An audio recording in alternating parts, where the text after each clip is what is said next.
नमस्कार, खबरों की खबर में आपका स्वागत है। दुनिया कोरोना के कहर से जूझ रही है, लेकिन हिंदुस्तान का विपक्ष, ये लुटियन गैंग और ये तमाम मोदी विरोधी एक अलग ही क्राइसिस में फंसे हुए हैं। वो अपनी पहचान की लड़ाई लड़ रहे हैं।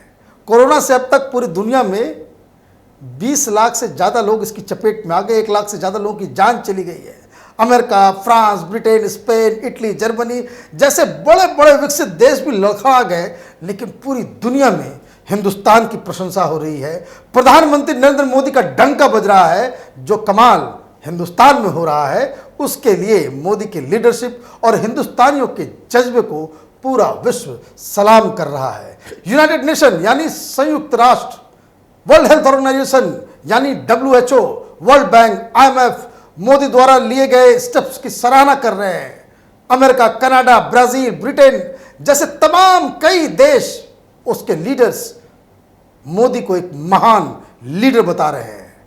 और तो और पाकिस्तान में भी मोदी की जमकर तारीफ हो रही है। मोदी को हमेशा क्रिटिसाइज करने वाली ये पाकिस्तानी टीवी चैनल के एंकर्स, वो भी अब मोदी का गुणगान कर रहे हैं। हर तरफ प्रधानमंत्री मोदी की ऐसी तारीफ हो रही है कि विपक्ष और मोदी विरोधी गैंग के पसीने छूट रहे हैं। उन्हें समझ में नहीं आ रहा है कि महामारी के दौरान पीएम मोदी की जिस तरह की लोकप्रियता बढ़ी है देश के अंदर, और जो समर्थन की जो सुनामी आई है, उसमें उनका सब कुछ तबाह और बर्बाद हो जाएगा। दिल्ली के पॉलिटिकल सर्कल्स में तो अब यह कहा जा रहा है कि इस वक्त जो भी मोदी के खिलाफ बोलेगा, उसका पॉलिटिकल करियर ही चौपट हो जाएगा। अब हम आपको बताते हैं कि क्यों मोदी विरोधियों को सांप सूंघ गया है। सबसे पहले आपको पाकिस्तान के बारे में बताते हैं, जहां मोदी की जमकर तारीफ हो रही है। कोरोना ने जैसे ही साउथ एशिया में अपने पैर पसारने शुरू किए, तो एक साझी स्ट्रेटजी बनाने के लिए प्रधानमंत्री मोदी ने सार्क देशों के राष्ट्राध्यक्षों की एक कॉन्फ्रेंस बुलाई। लेकिन यहां इमरान खान की मैच्योरिटी फिर सामने आ गई। वो रहे क्रिकेटर और प्ले बॉय, कहाँ से उनको सियासत समझ में आएगी। वो लगे कश्मीर का राग अलापने। मोदी की तारीफ उसी वक्त से होने लग गई जब चीन में फंसे हर भारतीय को मोदी सरकार ने सुरक्षित उसे भारत वापस लेकर के आ गई सारे लोगों को, और पाकिस्तानी वहाँ फंसे रह गए। वो पाकिस्तानी बेचारे स्टूडेंट्स और जो काम करने वाले लोग, वो वहाँ से वीडियो बना करके इमरान खान को लानत भेजते रहे।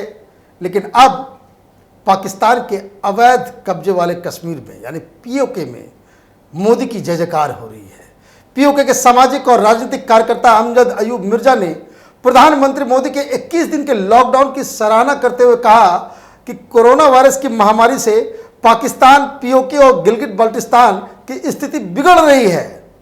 उन्होंने कहा कि इमरान खान की बेवकूफ़ी की वजह से लोगों की जान जा रही है पाकिस्तान में। और तो और कोरोना वायरस के मरीजों को जो क्वारंटाइन किया जा रहा है पाकिस्तान में, जो लोग ग्रसित हैं उससे, उनको क्वारंटाइन करने के लिए POK भेज दिया जा रहा है, जिसको लेकर के POK में बवाल है। मतलब ये POK में रह रहे जो कश्मीरी हैं, उनको इमरान खान ने मरने के लिए छोड़ दिया है। वहीं पे वो कोरोना फैलवा रहे हैं वहाँ पे, क्योंकि यहाँ पे जो सोशल डिस्टेंसिंग है, लॉकडाउन के जो नियम है, वो उसको कोई पालन नहीं कर रहा है।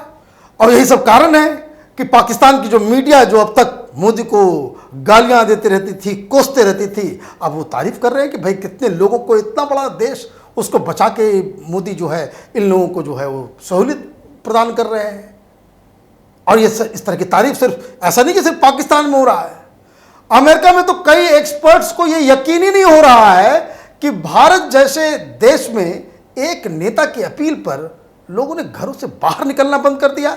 मार्क बेनियोफ ने ट्वीट किया। उन्होंने लिखा कि भारत के प्रधानमंत्री ने कोरोना महामारी से लड़ने के लिए 3 हफ्ते के लिए देश के सभी 130 करोड़ लोगों को अपने घर के अंदर रहने का आदेश दिया, और लोगों ने माना। कोरोना वायरस के प्रसार को रोकने के लिए उठाया गया एक कदम जो है बहुत सख्त था। अमेरिका को भी इसको लागू करने की जरूरत थी। वो अकेले नहीं इस तरह की तारीफ करने वाले। डॉक्टर डेविड फ्रॉले, उन्होंने कहा कि 21 दिनों के लिए राष्ट्रीय लॉकडाउन के साथ भारत यूएसए से बहुत आगे निकल गया है। दुनिया को नरेंद्र मोदी के मार्गदर्शन की प्रशंसा करनी चाहिए, ये वहां अमेरिका के लोग कह रहे हैं। और यही वजह है कि अमेरिका स्थित तकरीबन 200 इंडियन अमेरिकन यानी भारत मूल की जो संस्थाएं वहां पे जो काम कर रही हैं, उन्होंने भारत सरकार के द्वारा उठाए गए इस कदम के ऊपर जो है और जिस तरह से लोगों ने इसको अमल किया है उसकी तारीफ कर रहे हैं कि मोदी की वजह से हिंदुस्तान के कई लोगों की जान बच गई। संयुक्त राष्ट्र संघ भी मोदी के द्वारा जो उन्होंने जो कदम लिए, जो स्टेप्स लिए हैं, उसकी सराहना करने में पीछे नहीं है। संयुक्त राष्ट्र के Asia Pacific economic and social commission ने कहा है कि भारत की नीति अब तक सही दिशा में जा रही है और साथ ही गरीबों के लिए और देश की इकॉनमी के लिए मोदी सरकार जो फैसले ले रही है वो काबिल तारीफ है। और ये बात भी सही है, तारीफ तो आपको बिल्कुल करना ही पड़ेगा कि जिस तरीके से मोदी ने बार बार लगातार लोगों के सामने आकर के जो अपील की और जिस तरह से लोगों ने रिस्पांस दिया, तो ये सारे दुनिया के कई देश में लोग हक्के बक्के कि किस तरीके से एक आदमी के अपील पे पूरा का पूरा 130 करोड़ जनता जो है सामने खड़ी हो जाती है। क्योंकि जब America, Britain, Italy, Germany, France, Spain जैसे विकसित देश कोरोना के कहर में तबाह और बर्बाद हो गए, ऐसे में भारत ने जो हासिल किया है अब तक वो वाकई अजूबा है। और इसलिए जो वर्ल्ड हेल्थ ऑर्गेनाइजेशन है WHO, भारत की सरकार और प्रधानमंत्री के दिल खोलकर तारीफ कर रहा है। संगठन की तरफ से कहा गया है कि प्रधानमंत्री कार्यालय से लेकर स्वयं प्रधानमंत्री तक कोरोना से निपटने में भारत सरकार की प्रतिबद्धता और अत्यधिक प्रभावशाली रही है।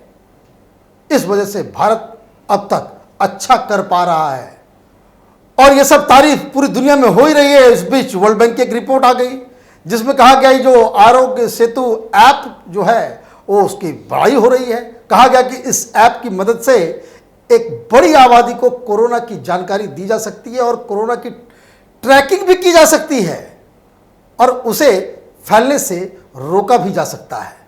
और ये सब क्रेडिट जो है वो वाकई मोदी को ही जाएगा। मोदी की तारीफ सिर्फ अमेरिका में नहीं हो रही है, पाकिस्तान में नहीं हो रही है, हर जगह हो रही है।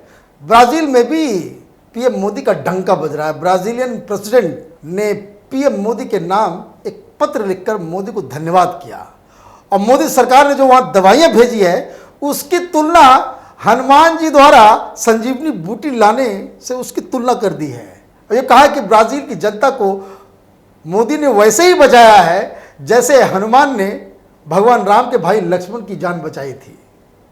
अब जब इस तरह की तारीफ होगी तो सोचिए किस तरह से लुटियन गैंग के सीने पे सांप लूट रहा होगा। और विपक्ष की यही चिंता है कि कोरोना महामारी के दौरान मोदी की लोकप्रियता सिर्फ हिंदुस्तान के अंदर तो आसमान छू ही रही है, साथ ही साथ वो एक ग्लोबल लीडर बन के उभरे हैं। पूरी दुनिया में इनका डंका बज रहा है, एक तो भारत को कोरोना से बचाने के लिए और दूसरा कई देशों को इस नाजुक स्थिति में मदद पहुंचाने के लिए। हर जगह वो, और इसलिए मोदी की विश्वसनीयता वो लगातार बढ़ती चली जा रही है। लुटियन गैंग की परेशानी ये है कि पिछले कई सालों से ये लोग मोदी के इमेज खराब करने के लिए पूरी दुनिया में मुहिम चला रहे हैं। देखिए किस तरह से वो आर्टिकल वगैरह छापते हैं, वॉशिंगटन पोस्ट, न्यूयॉर्क टाइम्स, पूरी दुनिया में मोदी के खिलाफ जो वो आर्टिकल ये लोग लिखते रहते हैं। लेकिन लगता है कि ये जो लेफ्ट लिबरल कबाल है ये कोरोना के महामारी का शिकार हो गया है और कोरोना के वायरस ने इस लेफ्ट लिबरल कबाल की मुहिम पे ही हमला कर दिया, उसको अपनी चपेट में ले लिया है। अब पता नहीं कि ये लोग अपने दिमाग का इलाज कर आएंगे या फिर तबलीगियों की तरह हर तरफ थूकना शुरू कर देंगे। इस टुकड़े टुकड़े गैंग को अपनी किस्मत पे रोने के लिए छोड़ देना चाहिए और हमें इस बात पर भगवान को धन्यवाद देना चाहिए कि इस महामारी, एक विशाल समस्या के दौरान भारत में एक विश्वसनीय, निर्णायक, कर्मठ और साहसी प्रधानमंत्री भेज दिया है। आप देखते रहिए कैपिटल टीवी। हमारे वीडियोस को लाइक कीजिए, शेयर कीजिए और हमारे चैनल को सब्सक्राइब कीजिए। धन्यवाद।